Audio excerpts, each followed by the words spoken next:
warahmatullahi wabarakatuh. Saya Doni Patria, calon guru penggerak angkatan 11 tahun 2024.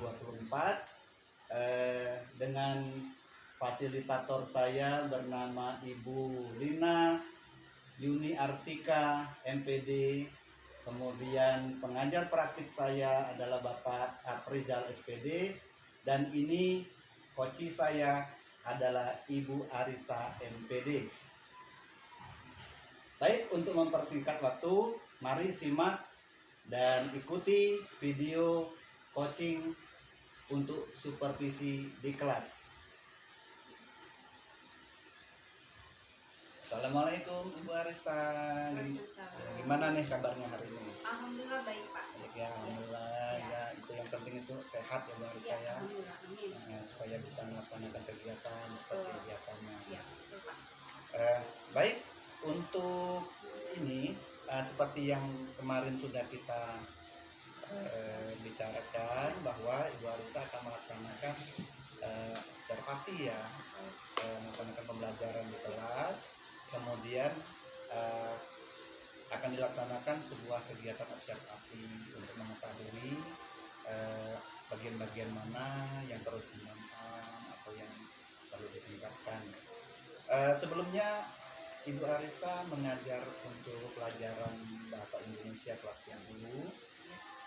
Kalau boleh tahu Bu Arisa, untuk nanti kegiatan observasi di kelas nanti untuk tujuan pembelajarannya apa? Baik, terima kasih, Pak. Sebelumnya untuk pembelajaran di kelas, terutama nanti saya ada beberapa kelas yang akan saya ajar hari ini. Kebetulan untuk bab selanjutnya itu saya akan masuk ke bab 2. Bab 2 itu tema pokoknya adalah visi rakyat. Kemudian dari tema pokok itu nanti saya ada tujuan pembelajaran saya. Tujuan pembelajaran saya salah satunya adalah mereka akan membuat sebuah pantun. Dengan beberapa aturan-aturan yang sudah nanti akan kami pelajari sebelumnya. Kemudian tujuan dari pembelajaran saya ini paling tidak anak-anak itu paham, kemudian mengetahui bagaimana apa saja yang termasuk dalam puisi rakyat. Kemudian mereka juga dengan mereka memahami dan mengetahui apa itu puisi rakyat, tujuan akhirnya adalah mereka bisa mewarisi kekasih leluhur, warisan budaya Indonesia pada umumnya. Oh iya, berarti Bu Arisa ini akan melaksanakan kegiatan di kelas itu tentang puisi rakyat. Puisi rakyat itu dimana tadi dikatakan meliputi ada pantun, ada syair mungkin ya. Ada satu lagi itu gurindam ya. Jadi itu bagus sekali ya Bu Arisa ya, itu sesuai dengan materinya ya. Ya, harapannya memang siswa memahami tentang materi tersebut. Ya. Kemudian dari tujuan tadi, area pengembangan yang akan Ibu Arisa fokuskan apa itu ya, area pengembangan yang hendak Ibu Arisa capai di kegiatan tersebut? Yang pasti mereka bisa bernalar dengan kritis, karena mereka tujuannya nanti menghasilkan sebuah produknya dalam bentuk mereka akan membuat sebuah pantun, dan mereka juga akan saya fokuskan pada kejujuran, karena pantun yang mereka buat adalah hasil cipta karya sendiri, tidak plagiat. Ya, berarti bagus juga ya. Jadi mereka nanti bisa berlatih atau terlatih dalam membuat sebuah pantun, karena itu nggak gampang buat pantun itu Bu ya. Sekali, Pak, apalagi zaman-zaman modern sekali ini anak-anak sulit sekali untuk merangkai kata-kata yang manis. Oh iya, iya benar sekali itu. Termasuk saya juga kalau buat pantun agak sulit juga ya. Iya benar-benar. Buat pantun menarik sekali nih Bu Arisa ya. Jadi dengan benda kritis mereka itu diharapkan dapat menghasilkan sebuah produk-produk berupa pantun, syair dan sebagainya. Baik. Kemudian untuk melaksanakan itu, untuk mencapai itu semua, apakah Ibu Arisa sudah memiliki atau mempunyai strategi yang sudah disiapkan? Strategi ada beberapa yang sudah saya siapkan, kemudian yang lainnya adalah situasional, Pak, bergantung dari kondisi siswa. Nanti ya ketika saya di kelas menemukan hal-hal yang mungkin yang sudah sesuai saya jadwalkan, ternyata ada hal-hal yang tidak berkenan saya lakukan di kelas, maka itu saya keep dulu. Jadi saya sesuaikan dengan kondisi kelas juga. Jadi sifatnya situasional ya. Betul, Pak. Jadi strategi mungkin selain itu mungkin masih ada lagi mungkin strategi yang sudah disiapkan selain yang tadi. Yang pasti saya memberikan gambaran dulu kepada anak-anak, mereka akan biasanya Pak, zaman sekarang kadang-kadang saya sebelum pembelajaran saya lakukan share dulu beberapa materi yang akan kami pelajari. Share itu mereka mempelajari secara mandiri dulu, memahami secara mandiri, kemudian kami akan tarik kesimpulan pada saat kami melakukan pertemuan di kelas. Nah, pada saat kami melakukan pertemuan di kelas, kami menyimpulkan beberapa poin-poin yang akan kami pelajari, menyatukan pemikiran sehingga menjadi satu kesatuan, sehingga tujuan pembelajaran kami itu sesuai dengan modul yang sudah saya buat dan saya rancang seperti itu, Pak. Oh iya, berarti bisa mencari bahan dulu ya, bahan kemudian di share melalui grup ya, grup. Mereka mempelajari secara mandiri dulu, kemudian nanti akan diperdalam ketika dalam proses pembelajaran di kelas. Iya, menarik sekali ini Mbak Risa materinya. Saya kira mudah-mudahan nanti dalam proses pembelajaran bisa berjalan dengan baik. Kemudian nanti izin Ibu Risa ya, nanti dalam proses observasi nanti saya akan masuk ke dalam kelas, memperhatikan, melihat proses kegiatan tersebut. Ya, terima kasih Bu Arisa. Baik, semoga sukses pembelajarannya.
Pindah-pindah tempat? Tidak. Beberapa kesepakatan akan kita laksanakan selama 2 jam ke depan. Siap buat belajar? Siap buat belajar. Ibu lihat dulu, sepertinya ada yang tidak hadir ya hari ini ya? Iya, ada bangku-bangku yang kosong. Ada beberapa, 1, 2, 3, 4. Oke. Sebelum kita mulai belajar, Ibu akan cek kehadiran kalian supaya pada saat belajar nanti Ibu tahu siapa yang hadir dan tidak hadir. Bentar ya.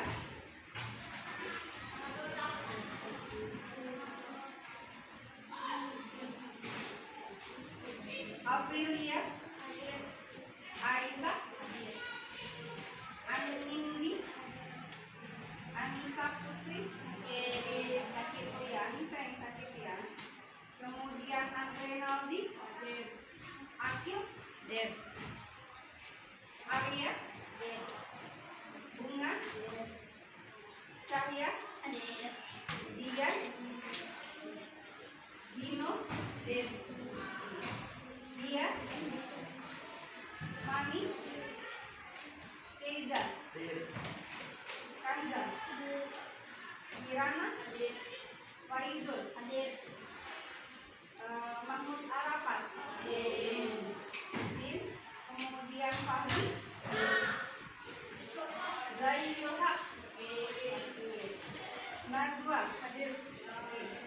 Raden, Olil, Raden, Ramadan, Rizky, Satrio, Tiara, Viola, Yorgi, Zahra.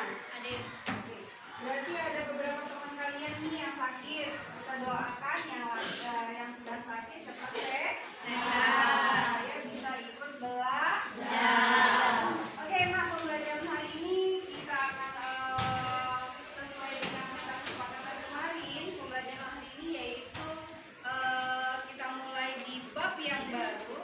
Kalian sama-sama nanti buka di bab 2. Tapi sebelum kalian buka di bab 2, ada yang mau ibu tanyakan dengan kalian di kelas 7-2. Nah, waktu SD pernah belajar pantun? Pernah. Pantun. Oke, ada yang masih ingat pantun itu apa? Apa? Pantun. Kalian? Puisi rakyat yang terdiri dari 4 baris. Oke, apa lagi? Ada lagi yang lain? Bersajak. Good. Apa lagi?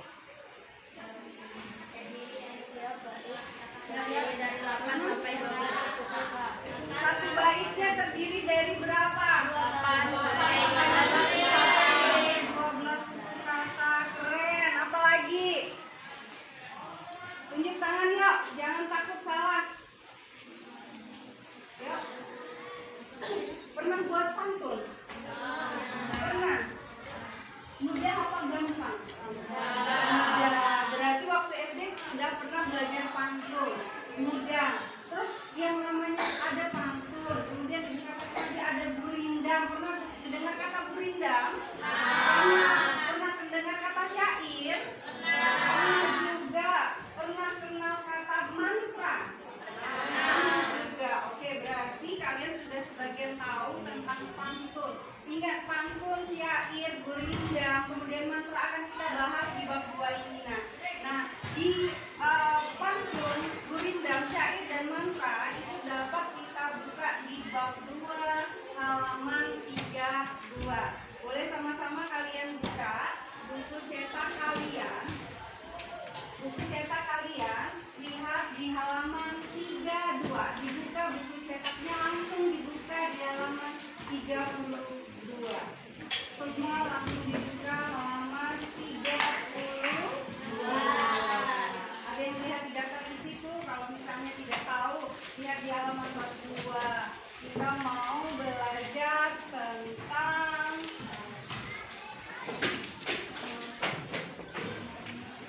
bagaimana, sudah siap semua? Ya. Sudah siap, kita akan menyanyikan pantun berdasarkan irama lagu Rasa Sayang Saya.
jika kamu ingin jadi pandai, rajin-rajinlah mencapai kejayaan. Rasa sayang, rasa sayang, sayang, lihat dari jauh, rasa sayang, sayang.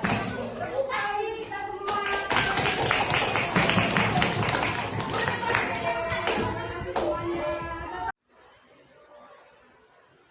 Assalamualaikum warahmatullahi wabarakatuh. Waalaikumsalam. Tabi'u. Iya, Bun.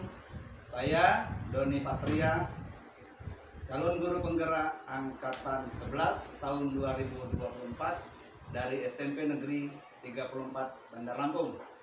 Saat ini saya akan melaksanakan pasca observasi kepada rekan sejawat saya bernama Ibu Arisa MPD, dan ada pengajar praktik saya bernama Bapak Aprizal SPD. Saksikan video kami berikut ini. Assalamualaikum Ibu Arisa. Waalaikumsalam Pak. Nah, gimana kabar sehat? Alhamdulillah sehat. Alhamdulillah Ibu ya, mungkin kita sehat ya. Ya, Pak. Alhamdulillah. Iya. Tadi kita sudah melaksanakan observasi kelas, di mana dalam hal itu Ibu melaksanakan proses pembelajaran mengenai cerita-cerita rakyat, pantun, gurinda, mantra. Nah, dalam hal ini saya ingin bertanya, apa yang Ibu rasakan ketika melaksanakan pembelajaran di kelas tersebut? Baik Pak, terima kasih sebelumnya. Selama proses pembelajaran tentunya saya sebagai guru sangat pertama kali saya sangat bahagia karena sebagai seorang guru kita tentunya akan menjadi cerminan untuk murid-murid saya. Ketika saya bahagia, ketika saya bersemangat, paling tidak itu menjadi motivasi mereka untuk mengikuti proses pembelajaran. Dan selama proses pembelajaran yang saya rasakan tadi sangat luar biasa karena anak-anak bisa mengikuti dengan baik apa yang menjadi tujuan pembelajaran saya. Kemudian anak-anak juga sudah mengikuti walaupun secara keseluruhan pembelajaran atau proses pembelajaran yang saya laksanakan di kelas 72 masih ada beberapa hal yang barangkali masih di luar apa yang saya inginkan. Namun itu semua kembali lagi bagaimana saya bisa mengondisikan anak-anak sehingga anak-anak itu tetap fokus pada tujuan pembelajaran yang ingin kami capai. Oh iya, berarti Ibu Arisa menginginkan anak-anak itu fokus dalam melaksanakan pembelajaran yang Ibu laksanakan. Kemudian secara pribadi Ibu Arisa tentu memiliki sebuah tanggung jawab penuh ya terhadap proses pembelajaran tersebut. Kalau boleh tahu tanggung jawab Ibu dalam melaksanakan proses pembelajaran tersebut seperti apa ya? Tanggung jawab penugasan saya sebagai seorang guru ketika melaksanakan proses pembelajaran, saya ingin adanya perubahan pada anak-anak didik saya, walaupun perubahan itu tidak secara maksimal, tapi paling tidak dengan mengikuti proses pembelajaran yang kami laksanakan, ada hal-hal yang mereka yang tadinya barangkali tidak tahu, kemudian mereka akhirnya menjadi tahu, atau mereka yang tadinya barangkali sudah mahir Pak dengan materi yang kami pelajari saat itu, mereka akan lebih antusias lagi menggali sehingga mereka akan lebih akan lebih maksimal lagi. Kemudian bagi barangkali ada beberapa siswa yang barangkali tidak tahu sama sekali dalam proses pembelajaran, dengan begitu dia akan lebih antusias lagi Pak mengikuti karena kebanyakan alhamdulillah dari hasil-hasil penilaian awal yang saya lihat, kebanyakan siswa saya memang sudah pada dasarnya sudah tahu dan paham sedikit-sedikit tentang materi yang saya ajarkan kepada anak-anak. Jadi intinya mereka sedikit-sedikit sebenarnya sudah tahu ya. Kemudian apakah proses pembelajarannya kemarin Ibu Arisa laksanakan di kelas tersebut, apa sudah sesuai dengan harapan yang Ibu inginkan? Secara pribadi harapan itu pasti harus saya harapan itu tentunya harus saya wujudkan, tapi kembali lagi harapan itu bergantung dengan mengajar Pak.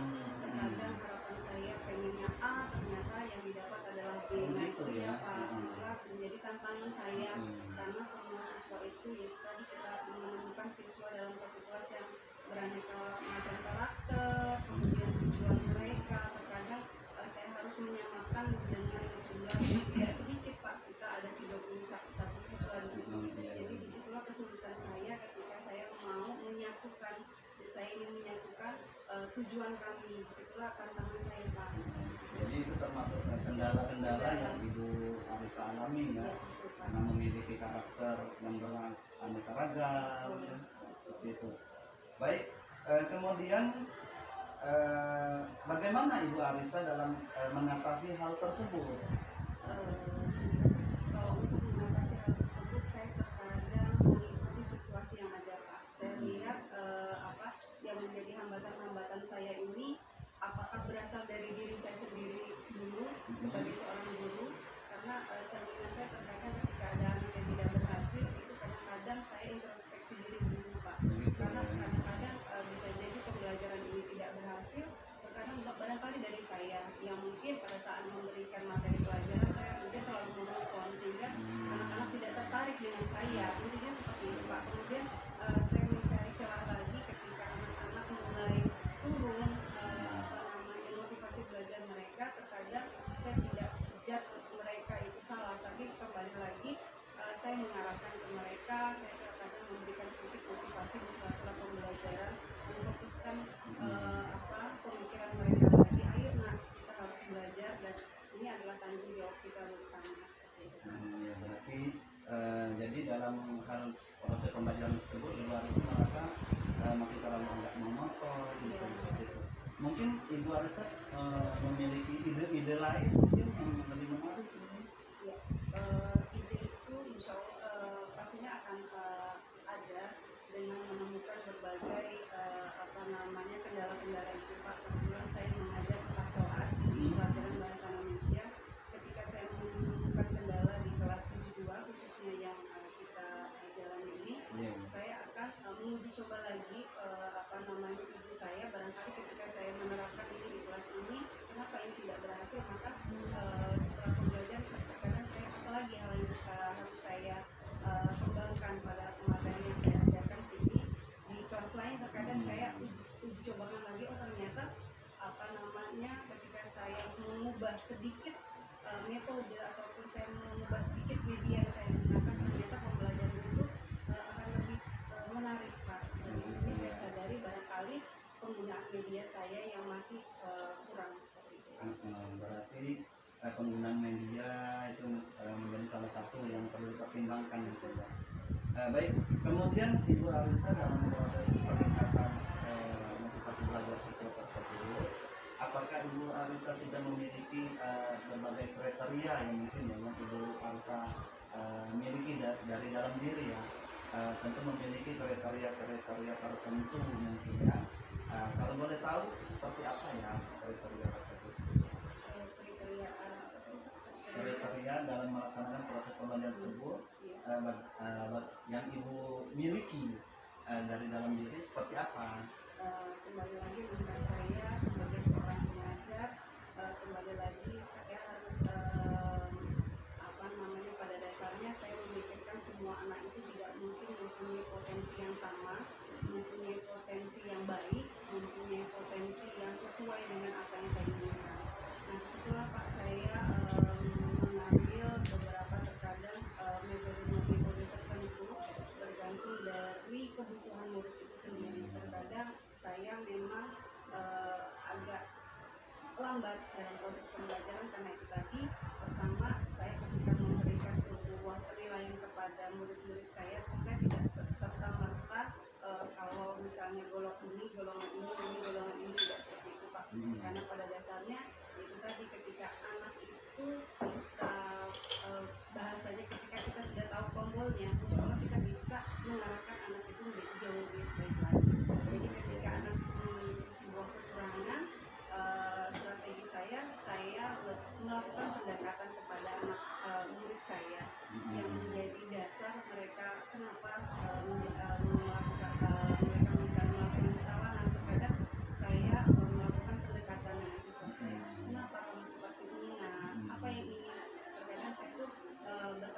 siswa tersebut saya panggil biasanya ada di sela-sela di akhir pembelajaran. Misalnya ada 3 siswa yang pada saat proses pembelajaran saya amati agak kurang fokus. Di situ pada saat proses pembelajaran saya tidak menghentikan, tapi saya memberikan arahan-arahan saja Pak. Tapi setelah proses pembelajaran anak-anak yang barangkali tidak fokus itu akan saya panggil. Oh gitu. Nah, terkadang saya lakukan obrolan secara pribadi dengan siswa. Apa sih yang menyebabkan dia seperti itu?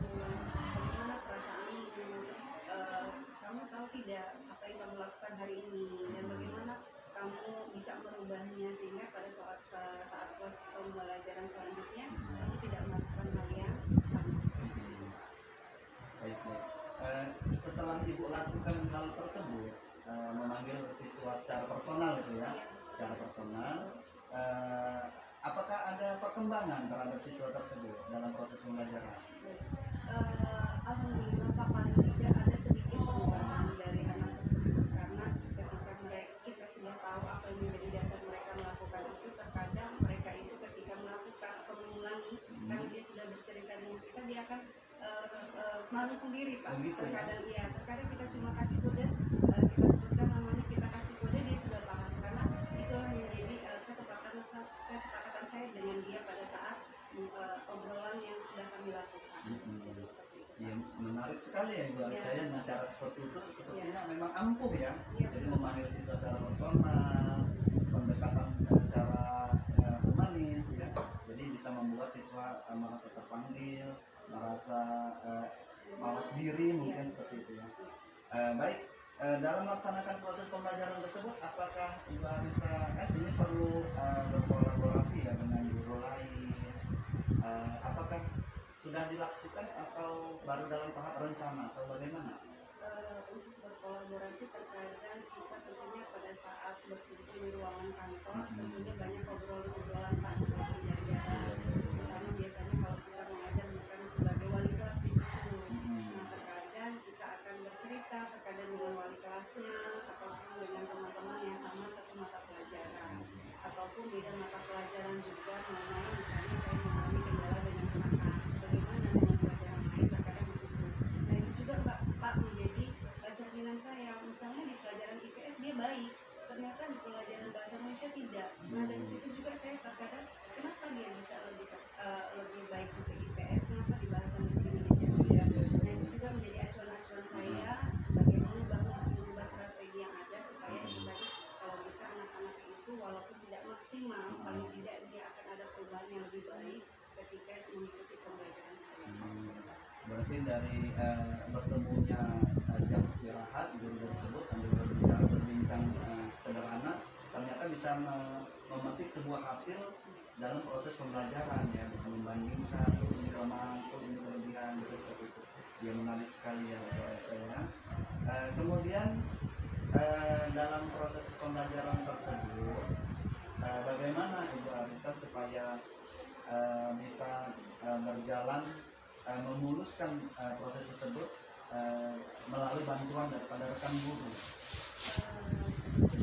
Jadi dengan adanya sharing sesama guru itu menjadi acuan saya karena saya tahu dasar anaknya, misalnya anak si A kenapa dia seperti ini, dengan misalnya bantuan wali kelas Pak. Saya butuh kronologis atau cerita narasinya dari keluarga misalnya Pak, dari belakang misalnya, dari situ saja saya sudah ternyata perlakuan anak ini harus seperti ini karena mohon maaf secara pribadi bisa saya cerita, kebetulan di kelas 72 Pak yang ada siswa itu memang dari keluarga atau dari orang tuanya pun berkebutuhan khusus. Oh gitu. Ya, dari situ saya tadi awal tidak tahu Pak, cuma saya menganggap anak ini kenapa dia punya kendala terus beda dari teman-teman yang lain. Setelah saya bercerita sharing dengan wali kelas, karena saya bukan wali kelas tapi ini kan memang saya tidak tahu secara mendalam, ternyata dari situ keluarga ternyata banyak hal yang menjadi kendala. Dari situ saja saya berarti memang anak ini membutuhkan sekali tangan dan bantuan dari guru, berarti secara totalitas, karena dari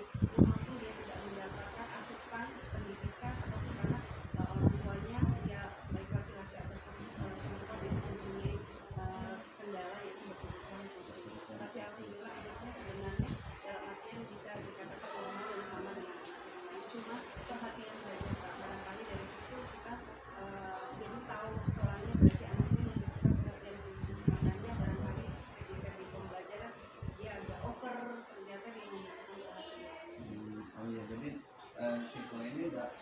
kebutuhan khususnya itu dalam bentuk berperilaku terlalu berlebihan. Iya, betul. Baik. Menarik sekali Bu Aris ya, pembicaraan kita hari ini kita bisa mengetahui berbagai persoalan siswa, bagaimana meningkatkan proses pembelajaran di siswa tersebut, kemudian juga bisa sampai mengetahui ternyata ada yang berkebutuhan khusus Iya, seperti Pak. itu ya. Baik, terima kasih Bu Arisa atas waktunya yang sudah Bu Arisa sempatkan. Semoga di proses coaching berikutnya dapat